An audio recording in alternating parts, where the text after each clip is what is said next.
আমি আজকে এলাম।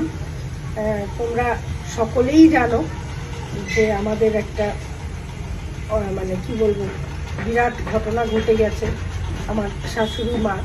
যদিও শাশুড়ি মা সম্পর্কে উনি আমার ছিলেন না, উনি আমার ভালো বন্ধু ছিলেন বলতে পারো, অনেকেই তোমরা জানো সেটা। তো সেই জায়গা থেকে মার চলে যাওয়াটা খুব আকস্মিক চলে যাওয়া।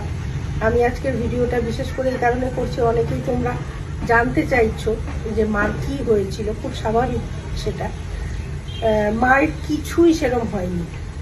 মায়ের হাত ভেঙে গিয়েছিল, সেটা অপারেশন হয়েছিল। অপারেশন হয়ে মা ফিরলো।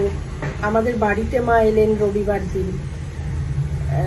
তার পরের সপ্তাহে শনিবার, মানে আমরা তখন প্রায়ই যাতায়াত করতাম, যেহেতু হাতটা মার ভেঙে যাওয়ায় ডান হাত, তো খাইয়ে টাইয়ে দিতে হতো, রান্না করে দিয়ে আসতে হতো। এইগুলো করার জন্য আমরা প্রায় রোজই যেতাম। তো সেই জায়গা থেকে লাস্ট শনিবার দিনকেও আমি আর যাইনি, চন্দন গিয়েছিল। তো চন্দন গিয়ে মায়ের সঙ্গে কথা টথা বলে হাত পা টিপে টিপে দিয়ে দিয়ে এসেছে। সব ঠিকঠাক। বাবার সঙ্গে কথা বলেছেন রাত্রির বেলা 11:30 অবধি বাবার সঙ্গে গল্প করেছেন। তারপরে মা ঘুমিয়ে পড়েছেন, সেটাই বাবা জানেন যে মা ঘুমিয়ে পড়েছেন। কিন্তু সকালবেলা উঠে বাবা যখন মানে ভাবছে যে আমাকে তো আজকে ডাকলো না, কি হলো। তো সেই সময় বাবা যখন ডাকতে যায় তখন দেখে শরীর ঠান্ডা। ডাক্তার ডাকা হয়, বলেন যে হার্ট অ্যাটাক হয়েছে।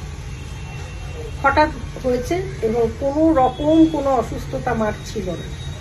তো সেই জায়গা থেকে হঠাৎ চলে যাওয়া, তো আমাদের একটু ধাতস্থ হতেও সময় সত্যি লাগছে, যার জন্য এতদিন আমরা কোনো ভিডিও করিনি। আর এই বিষয়গুলো নিয়ে ভিডিও করতে সত্যি আমার রুচিতে বাঁধে, চন্দনেরও তাই। আমরা এইগুলো নিয়ে চাই না করতে।